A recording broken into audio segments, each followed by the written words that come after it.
ಮಲ್ಲೇಶ್ವರಂ ಬೆಂಗಳೂರು 3 ರಾಜ್ಯಮಟ್ಟದ SSLC ಪೂರ್ವ ಸಿದ್ಧತಾ ಪರೀಕ್ಷೆ ಫೆಬ್ರವರಿ ಮಾರ್ಚ್ 2024 ವಿಷಯ ವಿಜ್ಞಾನ ದಿನಾಂಕ 1 ಮಾರ್ಚ್ 2024 ರಂದು ಇಂದು ನಡೆದಿರತಕ್ಕಂಥ ಸೈನ್ಸ್ನ ಎಸ್ ಪರೀಕ್ಷೆ ಸಂಪೂರ್ಣ ಕೀ ಉತ್ತರಗಳನ್ನು ಈ ವಿಡಿಯೋದಲ್ಲಿ ನೋಡೋಣ.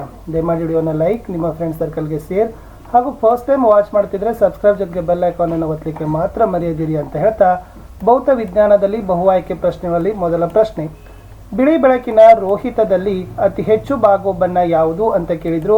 ಸೊ ಸರಿಯಾದ ಉತ್ತರ ಆಯ್ಕೆ ಎ, ನೇರಳೆ ಅಂತಕ್ಕಂಥದ್ದು ರೈಟ್ ಆನ್ಸರ್. ಓಕೆ, ಪ್ರಶ್ನೆ 2,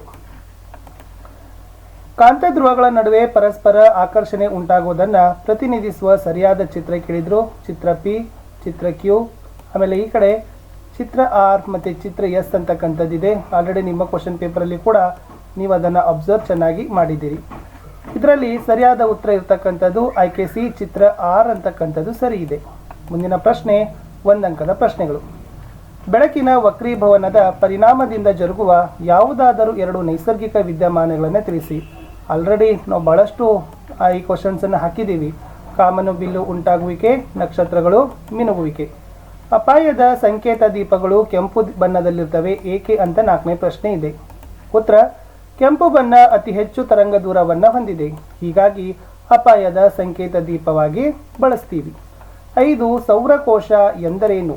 ಉತ್ತರ, ಸೌರಶಕ್ತಿಯನ್ನು ವಿದ್ಯುತ್ ಶಕ್ತಿಯಾಗಿ ಪರಿವರ್ತಿಸೋ ಸಾಧನಕ್ಕೆ ಸೌರಕೋಶಗಳು ಅಂತ ಕರೀತಾರೆ. ಇನ್ನು 2 ಅಂಕದ ಪ್ರಶ್ನೆಗಳಿದ್ದಾವೆ. 6ನೇ ಪ್ರಶ್ನೆ, ಜೈವಿಕ ಅನಿಲ ಸ್ಥಾವರದ ಸಾಂಕೇತಿಕ ಚಿತ್ರ ಬರಲಿಕ್ಕೆ ಕೇಳಿದ್ರು. ಸೊ ಸಿಂಪಲ್ ಆಗಿ ನೀವು ಸಹಿತ ಏನು ಮಾಡಬೇಕಾಗಿತ್ತು, ನಿಮ್ಮ ಟೆಕ್ಸ್ಟ್ ಬುಕ್ನಲ್ಲಿದೆ ಜೈವಿಕ ಅನಿಲ ಸ್ಥಾವರದ ಸಾಂಕೇತಿಕ ಚಿತ್ರವನ್ನು ನೀವು ಇದನ್ನು ಬಿಡಿಸಬಹುದಾಗಿತ್ತು. ಮುಂದಿನ ಪ್ರಶ್ನೆ 7, ಕೊಟ್ಟಿರೋ ಚಿತ್ರವನ್ನು ಗಮನಿಸಿರಿ. ಚಿತ್ರಕ್ಕೆ ಸಂಬಂಧಿಸಿದ ಪ್ರಯೋಗದಿಂದ ಯಾವ ತೀರ್ಮಾನಗಳನ್ನು ತೆಗೆದುಕೊಳ್ಳಬಹುದು ಅಂತ ಇಲ್ಲಿ NS ಅಂತಕ್ಕಂಥ AB ಇದೆ ಮತ್ತು ಇಲ್ಲಿ G ಅಂತಕ್ಕಂಥದ್ದು ಇದೆ. ಸೊ ಸಿಂಪಲ್ ಇದೆ, ಇದು ಮೈಕಲ್ ಫ್ಯಾರಡೆಯ ಪ್ರಯೋಗ ಅಂತ ಹೇಳ್ತಾರೆ.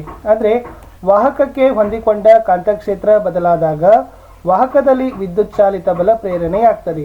ಸುರುಳಿಯ ಸುತ್ತುಗಳ ಸಂಖ್ಯೆ ಹೆಚ್ಚಿದಂತೆ ವಿದ್ಯುತ್ ಪ್ರೇರಣೆ ಹೆಚ್ಚಾಗ್ತದೆ. ಕಾಂತಕ್ಷೇತ್ರದ ಬದಲಾವಣೆ ದರ, ಈ 3 ಅಂಶಗಳು ಮೈಕಲ್ ಫ್ಯಾರಡೆಯ ಪ್ರಯೋಗದಲ್ಲಿ ಬರ್ತದೆ.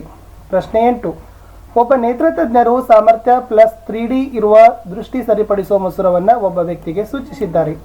ಆ ವ್ಯಕ್ತಿ ಹೊಂದಿರೋ ಕಣ್ಣಿನ ದೋಷ ಯಾವುದು?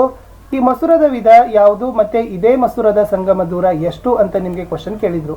ನೋಡಿ, 3D ಸಾಮರ್ಥ್ಯ ಹೊಂದಿರೋ ಮಸೂರದ ವಿಧ ಪಿನ ಮಸೂರ. ವ್ಯಕ್ತಿಯ ಕಣ್ಣಿನ ದೃಷ್ಟಿ ದೋಷ ಅದು ದೂರದೃಷ್ಟಿ ದೋಷ. ಸಾಮರ್ಥ್ಯ 3D ಇರೋದ್ರಿಂದ ಸೊ ಪಿನ ಮಸೂರು ಎಷ್ಟು ಅಂತ ಕೇಳಿದ್ದಾರೆ. ಸೊ ಅದು ಇರ್ತಕ್ಕಂಥದ್ದು F ಸಂಗಮ ದೂರ +0.33 m ಅಂತಕ್ಕಂಥದ್ದು ಬರಿಬೇಕು. ಇನ್ನು 3 ಮಾರ್ಕ್ಸ್ಗೆ ಕ್ವಶನ್ಸ್ಗಳನ್ನು ನೋಡೋದಾದರೆ, ಎದಲ್ಲಿ ವಿದ್ಯುತ್ ಮೋಟಾರ್ ಅಂದರೆ ಏನು? ವಿದ್ಯುತ್ ಮೋಟಾರ್ನಲ್ಲಿ ವಾಹಕದ ಮೇಲಿನ ಯಾಂತ್ರಿಕ ಬಲದ ದಿಕ್ಕನ್ನು ಪತ್ತೆ ಮಾಡಲು ಸಹಾಯಕವಾದ ನಿಯಮವನ್ನು ನಿರೂಪಿಸಿರಿ. ಇಲ್ಲಿ ವಿದ್ಯುತ್ ಮೋಟಾರ್ ಅಂದರೆ ವಿದ್ಯುತ್ ಶಕ್ತಿಯನ್ನು ಯಾಂತ್ರಿಕ ಶಕ್ತಿಯಾಗಿ ಪರಿವರ್ತಿಸುವ ಸಾಧನವೇ ವಿದ್ಯುತ್ ಮೋಟಾರ್. ಅದನ್ನೇ ಫ್ಲೆಮಿಂಗರ ಎಡಗೈ ನಿಯಮ ಅಥವಾ ಮೋಟಾರ್ ನಿಯಮ ಅಂತಲೂ ಕೂಡ ಕರಿತೀವಿ. ಬಿದಲ್ಲಿ ಮೋಟಾರುಗಳಲ್ಲಿ ಒಡಕು ಉಂಗುರಗಳ ಪಾತ್ರವೇನು ಅಂತ ಕೇಳಿದ್ದಾರೆ. ಇಲ್ಲಿ ಒಡಕು ಉಂಗುರಗಳು ಏನು ಮಾಡ್ತಾವಪ್ಪ ಅಂದ್ರೆ ಪ್ರತಿ ಅರ್ಧ ಸುತ್ತಿಗೆ ಕಾರ್ಬನ್ ಕುಂಚಗಳನ್ನು ಬದಲಿಸ್ತವೆ, ಹೀಗಾಗಿ ಆರ್ಮೇಚರ್ ಏಕಮುಖವಾಗಿ ಸುತ್ತುವಂತೆ ಮಾಡ್ತವೆ ಅನ್ನೋದನ್ನು ಬರಿಬೇಕು. ಇನ್ನು ಅಲ್ಲಿ ಅಥವಾ ಪ್ರಶ್ನೆ ಇದೆ, ಎದಲ್ಲಿ ಬಲಗೈ ಹೆಬ್ಬೆರಳ ನಿಯಮವನ್ನು ನಿರೂಪಿಸಿರಿ. ಸೊ ನೋಡಿ, ಅದು ಮ್ಯಾಕ್ಸ್ವೆಲ್ನ ಬಲಗೈ ಹೆಬ್ಬೆರಳ ನಿಯಮವನ್ನು ಬರಿಬೇಕು. ವಿದ್ಯುತ್ ಪ್ರವಾಹವಿರುವ ವಾಹಕವನ್ನು ಬಲಗೈಯಲ್ಲಿ ಹಿಡಿದಿದ್ದೀರಿ ಎಂದು ಊಹಿಸಿಕೊಳ್ಳಿ. ಆಗ ಹೆಬ್ಬೆರಳು ವಿದ್ಯುತ್ ಪ್ರವಾಹದ ದಿಕ್ಕನ್ನು ಹಾಗೂ ಉಳಿದೆಲ್ಲ ಬೆರಳು ಕಾಂತೀಯ ಬಲರೇಖೆಗಳನ್ನು ಸೂಚಿಸ್ತವೆ ಅನ್ನೋದನ್ನು ಬರಿಬೇಕು. ಬಿದಲ್ಲಿ ಕಾಂತೀಯ ಬಲರೇಖೆಗಳ 2 ಗುಣಲಕ್ಷಣಗಳನ್ನು ಬರಲಿಕ್ಕೆ ಕೇಳಿದರು.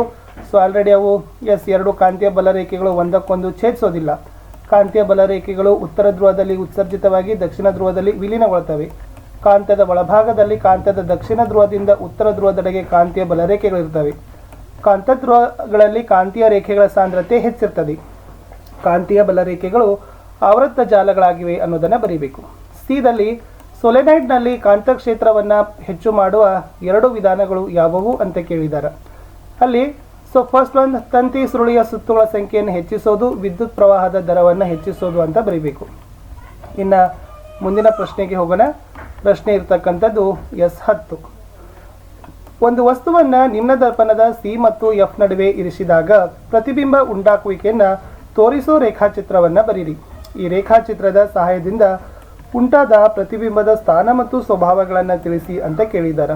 ಸೊ ಇದು ಇದೆ, ಅದು ನಿಮ್ನ ದರ್ಪಣದ ಮುಂದೆ ವಸ್ತುವನ್ನು ಸಿ ಮತ್ತು ಎಫ್ನಲ್ಲಿ ಇಟ್ಟಾಗ ಬಿಂಬ ಸ್ಥಾನ ಮತ್ತು ಗಾತ್ರ ಸಿನ ಆಚೆ ದೊಡ್ಡದು, ಬಿಂಬನ ಸ್ವಭಾವ ಸತ್ಯ ಮತ್ತು ತಲೆ ಕೆಳಗೆ ಅನ್ನೋದನ್ನು ಬರೆದು ಈ ಡಯಾಗ್ರಾಮ್ ಅನ್ನು ನೀವು ಅಲ್ಲಿ ತೆಗಿಬೇಕಿತ್ತು. ನೆಕ್ಸ್ಟ್ ಕ್ವಶನ್, ಕೊಟ್ಟಿರೋ ವಿದ್ಯುತ್ ಮಂಡಲದಲ್ಲಿ ಚಿತ್ರವನ್ನು ಗಮನಿಸಿ. ಈ ವಿದ್ಯುತ್ ಮಂಡಲದಲ್ಲಿ ಒಟ್ಟು ರೋಧವನ್ನು ಕಂಡುಹಿಡಿಯಿರಿ ಅಂತ ಕೊಟ್ಟಿದ್ದಾರೆ. ಸೊ ನೋಡಿ, R1 R2 R3 ಎ ಅನ್ನು ಕೊಟ್ಟಿದ್ದಾರೆ. ಸೊ ಯಾವ ಥರ ಲೆಕ್ಕ ಮಾಡಬೇಕಾಗಿತ್ತಂದ್ರೆ ವಿಭವಾಂತರ V1 = 3V, V2 6V, V3 9V. ಅಂದರೆ ವಿಭವಾಂತರ ಮೂರನ್ನು ಕೂಡಿಸಿದಾಗ ಎಷ್ಟಾಗ್ತಪ್ಪ ಅಂತಂದ್ರೆ 18 ವೋಲ್ಟ್ ಅಂತ ಬಂತು. ಇನ್ನು ರೋಧ ಹೆಂಗೆ ಕಡಿಬೇಕು? R1 = V1/I. ಸೊ ಐ ಅಂತ 3 ಅದ ಆಲ್ರೆಡಿ V1 V2 V3 ಅದನ್ನು ಪ್ರತಿಯೊಂದರ ಭಾಗಿಸಿದಾಗ ನಮ್ಗೆ ಎಷ್ಟು ಬರ್ತದೆ? 1 2 3 ಓಮ್ಸ್ ಬರ್ತದೆ. ಸೊ ಒಟ್ಟು ರೋಧ ಕಂಡುಹಿಡಬೇಕಾದ್ರೆ RS = R1 + R2 + R3. So total ಎಷ್ಟಾಗ್ತದಪ್ಪ ಅಂದ್ರೆ 6 ಓಮ್ ಅಂತಕ್ಕಂಥದ್ದು ಆಗ್ತದೆ. 4 ಅಂಕದ ಪ್ರಶ್ನೆ, ಒಂದು ವಿದ್ಯುತ್ ಮಂಡಲದಲ್ಲಿ ನೈಕ್ರೋಮ್ ತಂತಿಯನ್ನು ಬಳಸಿ ಪ್ರಯೋಗವನ್ನು ನಡೆಸಲಾಗಿದೆ. ಕೆಳಗೆ ನೈಕ್ರೋಮ್ ತಂತಿಯ ತುದಿಗಳ ನಡುವಿನ ವಿಭವಾಂತರ ಮತ್ತು ಅದರ ಮೂಲಕ ಪ್ರವಹಿಸಿದ ವಿದ್ಯುತ್ ಪ್ರವಾಹಗಳ ಬೆಲೆಗಳನ್ನು ಕೋಷ್ಟಕದಲ್ಲಿ ನೀಡಲಾಗಿದೆ. ಕೋಷ್ಟಕ ಗಮನಿಸಿ ಪ್ರಶ್ನೆಗಳಿಗೆ ಉತ್ತರಿಸಿ. ಎ ಪ್ರಶ್ನೆ ಇದೆ, ಈ ಪ್ರಯೋಗಕ್ಕೆ ಸಂಬಂಧಿಸಿದ ನಿಯಮವನ್ನು ನಿರೂಪಿಸಿರಿ ಅಂತ ಕೇಳಿದರೆ. ಸೊ ಇದು ಓಮ್ನ ನಿಯಮ ಅಂತಕ್ಕಂಥದ್ದು ಬರ್ತದೆ. ಯಾವುದು? ಓಮ್ನ ನಿಯಮ.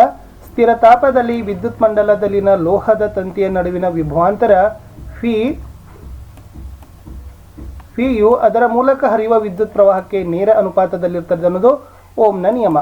ಇನ್ನು ಬಿದಲ್ಲಿ ಏನು ಕೊಟ್ಟಿದ್ದಾರೆ? ಗೃಹ ಬಳಕೆಯ ವಿದ್ಯುತ್ ಮಂಡಲದಲ್ಲಿ ವಿದ್ಯುತ್ ಉಪಕರಣಗಳನ್ನು ಸರಣಿ ಕ್ರಮದಲ್ಲಿ ಜೋಡಿಸೋದಿಲ್ಲ ಏಕೆ ಅಂತ ಕೊಟ್ಟಿದ್ದಾರೆ. ಸೊ ನೋಡಿ, ಅದರಲ್ಲಿ ವಿಶೇಷವಾಗಿ ಏನು ಉತ್ತರ ನೀವು ಪಾಯಿಂಟ್ಸಲ್ಲಿ ಬರಿಬೇಕಾಗಿತ್ತಂತಂದ್ರೆ ಎಸ್, ಸರಣಿ ಕ್ರಮದ ಜೋಡಣೆಯಲ್ಲಿ ಮಂಡಲದ ಮೂಲಕ ಹರಿಯುವ ವಿದ್ಯುತ್ ಪ್ರವಾಹ ಎಲ್ಲ ಭಾಗದಲ್ಲಿ ಸ್ಥಿರವಾಗ್ತದೆ. ವಿದ್ಯುತ್ ಪ್ರವಾಹದ ಒಂದೇ ಮೌಲ್ಯದಲ್ಲಿ ಎಲ್ಲ ಉಪಕರಣಗಳು ಕಾರ್ಯನಿರ್ವಹಿಸಲು ಬರೋದಿಲ್ಲ. ಎರಡನೇದು, ಈ ಸರಣಿ ಕ್ರಮದ ಜೋಡಣೆಯಲ್ಲಿ ಒಂದು ಉಪಕರಣದ ನಾಶವಾದರೆ ಇಡೀ ಮಂಡಲ ಸ್ಥಗಿತಗೊಳ್ಳುತ್ತದೆ. ಆದರೆ ರೋಧಕಗಳ ಸಮಾಂತರ ಜೋಡಣೆಯಲ್ಲಿ ಈ ತೊಂದರೆಗಳು ಇರೋದಿಲ್ಲ. ಜೊತೆಗೆ ರೋಧವು ಕಡಿಮೆ ಇರೋದ್ರಿಂದ ವಿದ್ಯುತ್ ಪ್ರವಾಹ ಗರಿಷ್ಠವಾಗಿರ್ತದೆ. ಹೀಗಾಗಿ ಗೃಹ ಬಳಕೆ ವಿದ್ಯುತ್ ಮಂಡಲದಲ್ಲಿ ವಿದ್ಯುತ್ ಉಪಕರಣಗಳನ್ನು ಸರಣಿ ಕ್ರಮದಲ್ಲಿ ಜೋಡಿಸದೆ ಸಮಾಂತರವಾಗಿ ಜೋಡಿಸಿರ್ತಾರೆ ಅಂತ ಬರೀರಿ. ಇನ್ನು ಮುಂದಿನ ಪ್ರಶ್ನೆಗೆ ಹೋಗೋಣ. ಎಸ್, 20 ಇದೆ. ವಿದ್ಯುತ್ ಪದಾರ್ಥ ಮತ್ತು ರೋಧಶೀಲತೆಗಳನ್ನು ಕೊಟ್ಟಿದ್ದಾರೆ, ಗಮನಿಸಿದ್ದೀರಿ. ಫಸ್ಟ್ ಕ್ವಶನ್, ಕೊಟ್ಟಿರೋ ಪದಾರ್ಥದಲ್ಲಿ ಯಾವುದು ಉತ್ತಮ ವಾಹಕ ಮತ್ತು ಯಾವುದು ಅವಾಹಕ ಏಕೆ ಅಂತ ಕೇಳಿದ್ದಾರೆ. ಸೊ ನೋಡಿ, ಕೊಟ್ಟಿರೋ ಪದಾರ್ಥಗಳಲ್ಲಿ ಉತ್ತಮ ವಾಹಕ ಬೆಳ್ಳಿ, ಏಕೆಂದರೆ ರೋಧಶೀಲತೆ ಇಷ್ಟದೆ, ತೀರಾ ಕನಿಷ್ಠ ಗರಿಷ್ಠ ವಾಹಕತೆಯನ್ನು ಹೊಂದಿದೆ. ಆಮೇಲೆ ಅವಾಹಕ ಯಾವುದಪ್ಪ ಅಂದರೆ ಎಬೋನೇಟ್ ಅಂತೀವಿ, ಏಕೆಂದರೆ ಅದರ ರೋಧಶೀಲತೆ ಇಷ್ಟಿದೆ, ತೀರಾ ಗರಿಷ್ಠವಾಗಿರೋದ್ರಿಂದ ಕನಿಷ್ಠ ವಾಹಕತೆ ಅಥವಾ ಅವಾಹಕತೆ ಇರ್ತದೆ. ಇನ್ನು ನೆಕ್ಸ್ಟ್ ಕ್ವಶನ್ ಕೇಳಿದರೆ, ಯಾವ ಪದಾರ್ಥವನ್ನು ವಿದ್ಯುತ್ ಉಷ್ಣೋತ್ಪಾದನಾ ಸಾಧನಗಳಲ್ಲಿ ಬಳಸುವರು ಏಕೆ ಅಂತ ಕೊಟ್ಟಿದ್ದಾರೆ. ಸೊ ತಮಗೆ ಗೊತ್ತಿದೆ, ನೈಕ್ರೋಮನ್ನು ಏನು ಮಾಡ್ತಾರಪ್ಪ ಅಂದರೆ ವಿದ್ಯುತ್ ಉಷ್ಣೋತ್ಪಾದನಾ ಸಾಧನಗಳಲ್ಲಿ ಬಳಸ್ತಾರೆ, ಏಕೆಂದರೆ ಇದು ಒಂದು ಮಿಶ್ರಲೋಹ ಹಾಗೂ ರೋಧಶೀಲತೆ ಅಧಿಕವನ್ನು ಹೊಂದಿದೆ. ಎಸ್, ಇನ್ನು ಮುಂದಿನ ಪ್ರಶ್ನೆಗೆ ಹೋಗೋಣ. ಪ್ರಶ್ನೆ ಸಂಖ್ಯೆ ಬಂದ್ಬಿಟ್ಟು ಬಿದಲ್ಲಿ, ನಿರ್ದಿಷ್ಟ ಉದ್ದದ ಟಂಗ್ಸ್ಟನ್ ತಂತಿಯನ್ನು ಎಸ್ ವಿದ್ಯುತ್ ಮಂಡಲದಲ್ಲಿ ವಿದ್ಯುತ್ ಹರಿಸಿದಾಗ ಅಮಿಮೀಟರ್ ಸೂಚ್ಯಂಕ 5 ಆಂಪಿಯರ್ ಆಗಿರ್ತದೆ. ಅಷ್ಟೇ ಉದ್ದದ ಟಂಗ್ಸ್ಟನ್ ತಂತಿಯ ದಪ್ಪವನ್ನು ದ್ವಿಗುಣಗೊಳಿಸಿದಾಗ ಅಮಿಮೀಟರ್ನ ಸೂಚ್ಯಂಕದಲ್ಲಿ ಯಾವ ಬದಲಾವಣೆ ಉಂಟಾಗ್ತದೆ ಏಕೆ ಅಂತ ಕೇಳಿದ್ದಾರೆ. ಸ್ವಲ್ಪ ಉತ್ತರ ನೋಡಿ, ಅಲ್ಲಿ ಏನು ಕೊಟ್ಟಿದ್ದಾರೆ ಅಂತಂದರೆ ಎಸ್, ಇದರದ್ದು ಉತ್ತರ ಇಲ್ಲ, ನಾನು ಆಮೇಲೆ ಅದನ್ನು ಪಿನ್ ಮಾಡ್ತೀನಿ, ಅದನ್ನು ತಾವುಗಳು ನೋಡ್ಕೊಳ್ರಿ. ಓಕೆನಾ? ಸರಿ, ಎ ಪ್ರಶ್ನೆ ನೋಡೋಣ. ಎ ಮತ್ತು 13ರಲ್ಲಿ ಎ ಮತ್ತು ಬಿ ದ್ರವ್ಯ ಮಾಧ್ಯಮಗಳ ವಕ್ರೀಭವನ ಸೂಚ್ಯಂಕಗಳು ಕ್ರಮವಾಗಿ 1.50 ಮತ್ತು 1.44 ಆಗಿದೆ. ಫಸ್ಟ್ ಕ್ವಶನ್, ಇವುಗಳಲ್ಲಿ ಯಾವ ದ್ರವ್ಯ ಮಾಧ್ಯಮವು ಹೆಚ್ಚು ದೃಕ್ಸಾಂದ್ರವಾಗಿದೆ ಏಕೆ ಅಂತ ಕೇಳಿದ್ದಾರೆ. ಸೊ ಫಸ್ಟ್ ಏನು ಬರಿಬೋದು? ಎ ದ್ರವ್ಯ ಮಾಧ್ಯಮದ ವಕ್ರೀಭವನ ಸೂಚ್ಯಂಕ 1.50, ಬಿ ದ್ರವ್ಯ ಮಾಧ್ಯಮದ ವಕ್ರೀಭವನ ಸೂಚ್ಯಂಕ 1.44. ಸೊ ಎ ದ್ರವ್ಯ ಮಾಧ್ಯಮದ ಹೆಚ್ಚು ದೃಕ್ಸಾಂದ್ರವಾಗಿದೆ, ಏಕೆಂದರೆ ಎ ದ್ರವ್ಯ ಮಾಧ್ಯಮದಲ್ಲಿ ಬೆಳಕಿನ ವೇಗ ಬಿ ದ್ರವ್ಯ ಮಾಧ್ಯಮದ ಬೆಳಕಿನ ವೇಗಕ್ಕಿಂತ ಕಡಿಮೆ ಇದೆ. ಬೆಳಕಿನ ವೇಗ ಕಡಿಮೆಯಾದಂತೆ ವಕ್ರೀಭವನ ಸೂಚ್ಯಂಕ ಹೆಚ್ಚಾಗಿ ಸಾಂದ್ರತೆ ಹೆಚ್ಚಾಗ್ತದೆ. ಎರಡನೇ ಕ್ವಶನ್, ಯಾವ ದ್ರವ್ಯ ಮಾಧ್ಯಮದಲ್ಲಿ ಬೆಳಕಿನ ವೇಗ ಹೆಚ್ಚಾಗಿರ್ತದೆ? ಬಿ ದ್ರವ್ಯ ಮಾಧ್ಯಮದಲ್ಲಿ ಬೆಳಕಿನ ವೇಗ ಹೆಚ್ಚಿದೆ, ಏಕೆಂದರೆ ಅದು ದೃಕ್ ವಿರಳ ಮಾಧ್ಯಮವಾಗಿದೆ ಅಂತ ಬರೀರಿ.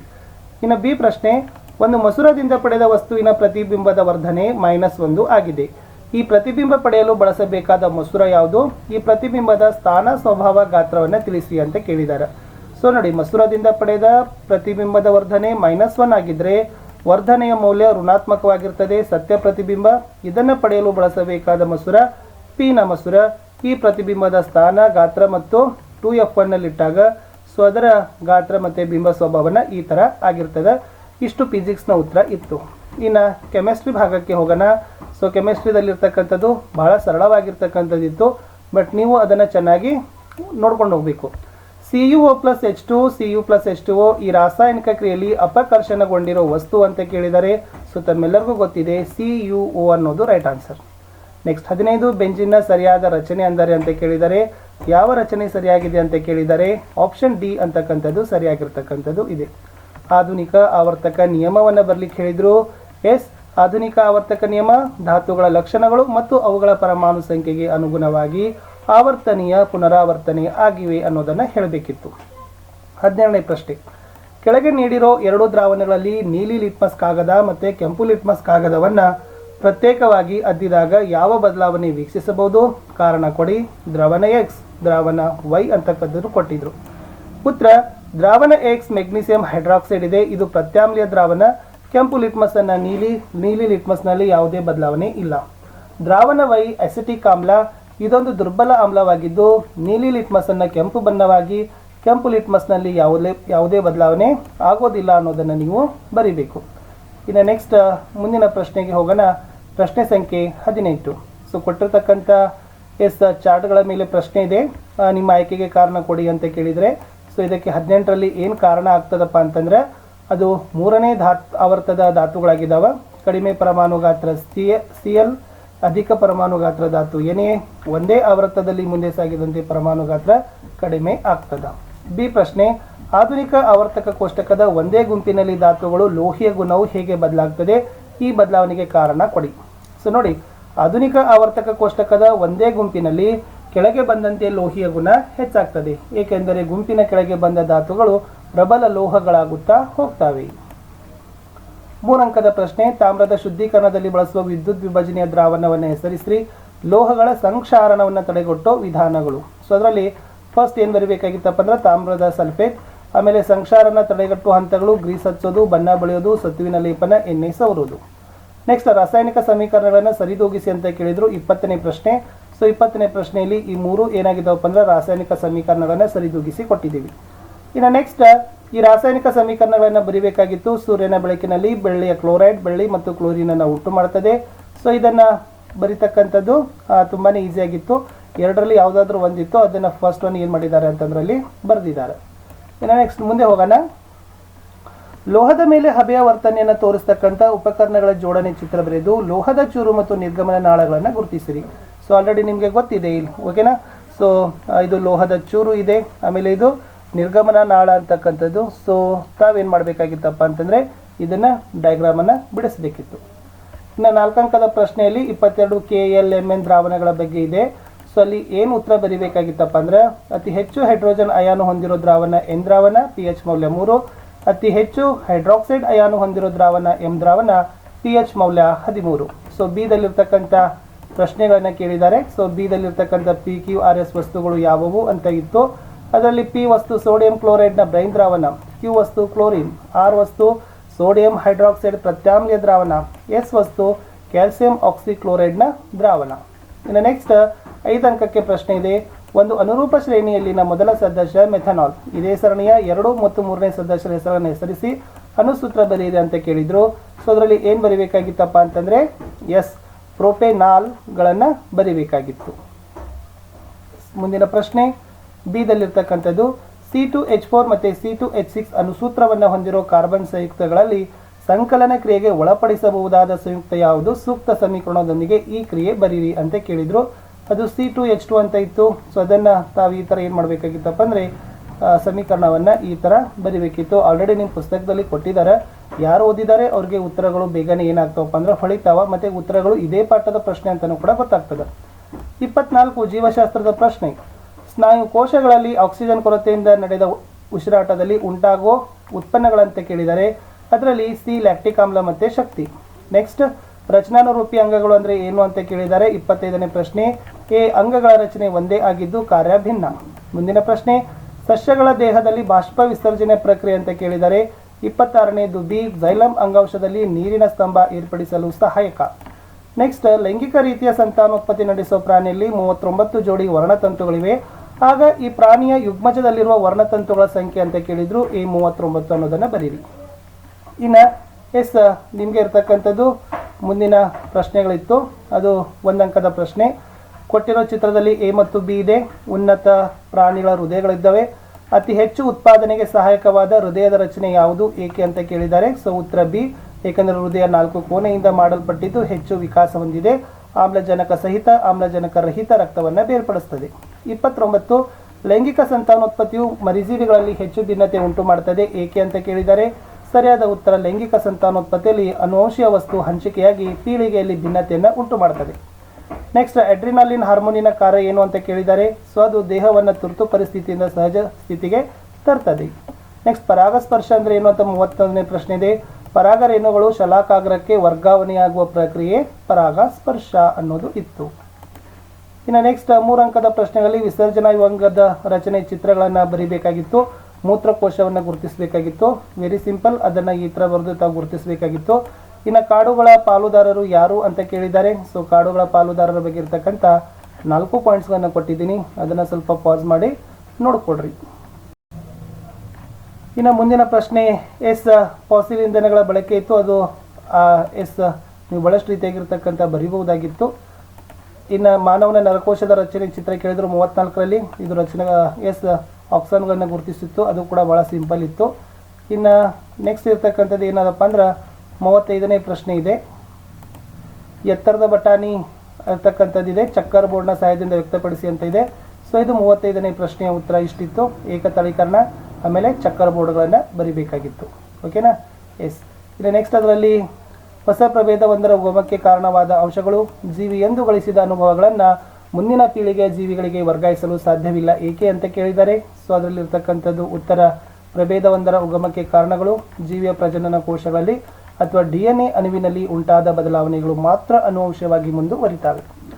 36 ಎದಲ್ಲಿ ಯಾವುದೇ ಪರಿಸರ ವ್ಯವಸ್ಥೆಯಲ್ಲಿ ಆಹಾರ ಜಾಲಗಳು ಏಕೆ ರೂಪುಗೊಳ್ಳುತ್ತವೆ ಅಂತ ಕೇಳಿದರೆ. ಸೊ ಉತ್ತರ ಇದೆ ಉತ್ಪಾದಕ ಅಥವಾ ಪ್ರಾಥಮಿಕ ಭಕ್ಷಕರ ಮೇಲೆ ಒಂದೇ ಪ್ರಕಾರದ ಜೀವಿಗಳು ಅವಲಂಬಿತವಾಗದೆ ಹಲವು ಜೀವಿಗಳು ಅವಲಂಬಿತವಾಗಿರುವುದೇ ಆಹಾರ ಜಾಲ ರೂಪುಗೊಳ್ಳಲು ಪ್ರಮುಖ ಕಾರಣ. ಜೈವಿಕ ವಿಘಟನೀಯ ತ್ಯಾಜ್ಯಗಳು ಜೈವಿಕ ವಿಘಟನೀಯವಲ್ಲದ ತ್ಯಾಜ್ಯಗಳನ್ನು ಪ್ರತ್ಯೇಕವಾಗಿ ಕಸದ ಡಬ್ಬಿಗಳಲ್ಲಿ ಸಂಗ್ರಹಿಸ್ತಾರೆ, ಏಕೆ ಅಂತ ಕೇಳಿದ್ದಾರೆ. ಸೊ ಮುಖ್ಯವಾಗಿ ಏನಪ್ಪ ಅಂತಂದರೆ ಎಸ್ ಅವುಗಳ ವಿಲೇವಾರಿಗಾಗಿ ಇರ್ತಕ್ಕಂಥದ್ದು ನೀವು ಅದನ್ನು ಏನು ಮಾಡ್ಬೋದಾಗಿತ್ತು, ಬರಿಬಹುದಿತ್ತು. ಉತ್ತರ ನೋಡಿ. ನೆಕ್ಸ್ಟ್ ಕಾಯಜ ರೀತಿಯ ಸಂತಾನೋತ್ಪತ್ತಿ ರೈತರಿಗೆ ವರದಾನ ಕೇಳಿದ್ದಾರೆ. ಸೊ ಇಲ್ಲಿ ಕಾಯಜ ರೀತಿಯ ಬಗ್ಗೆ ಸಂತಾನೋತ್ಪತ್ತಿ ಬಗ್ಗೆ ಕೊಟ್ಟಿದ್ದೀನಿ, ಅದನ್ನು ಕೂಡ ನೋಡ್ಕೊಡ್ರಿ. ಇನ್ನು ನೆಕ್ಸ್ಟ್ ಮಾನವ ಸಂತಾನೋತ್ಪತ್ತಿಯಲ್ಲಿ ವೃಷಣಗಳ ಸ್ಥಾನ ಗರ್ಭಕೋಶ ಹೇಗೆ ಪರಸ್ಪರ ಕಾರ್ಯನಿರ್ವಹಿಸ್ತವೆ ಅಂತ ಕೇಳಿದ್ದಾರೆ. ಆಲ್ರೆಡಿ ವೃಷಣಗಳ ಸ್ಥಾನ ಇದೆ, ಗರ್ಭಕೋಶದ ಕಾರ್ಯವನ್ನು ಸಹಿತ ಕೂಡ ನೋಡ್ಕೊಡ್ರಿ. ಲಾಸ್ಟ್ ಕ್ವಶನಲ್ಲಿ ಮಾನವನ ಮೆದುಳಿನಲ್ಲಿ ಮಹಾಮಸ್ತಿಷ್ಕ, ಅನುಮಸ್ತಿಷ್ಕ, ಮೆಡುಲ್ಲಗಳು ಹೇಗೆ ನಮ್ಮ ದೇಹದಲ್ಲಿ ನಿಯಂತ್ರಣ ಮತ್ತು ಸಹಭಾಗಿತ್ವ ಉಂಟು ಮಾಡ್ತವೆ ಅಂತ ಕೇಳಿದ್ದಾರೆ. ಸೊ ಇಲ್ಲಿ ಮೆದುಳದಲ್ಲಿ ಮಹಾಮಸ್ತಿಷ್ಕ, ಅನುಮಸ್ತಿಷ್ಕ ಮತ್ತು ಮನುಷ್ಯರಗಳ ಬಗ್ಗೆ ತಾವೇನು ಮಾಡ್ಬೋದಾಗಿತ್ತು, ಅದರ ಕಾರ್ಯವನ್ನು ಬರಿಬೇಕಿತ್ತು. ಇಷ್ಟಿತ್ತು ಈ ವಿಡಿಯೋದಲ್ಲಿ. ನಾನು ಮತ್ತೆ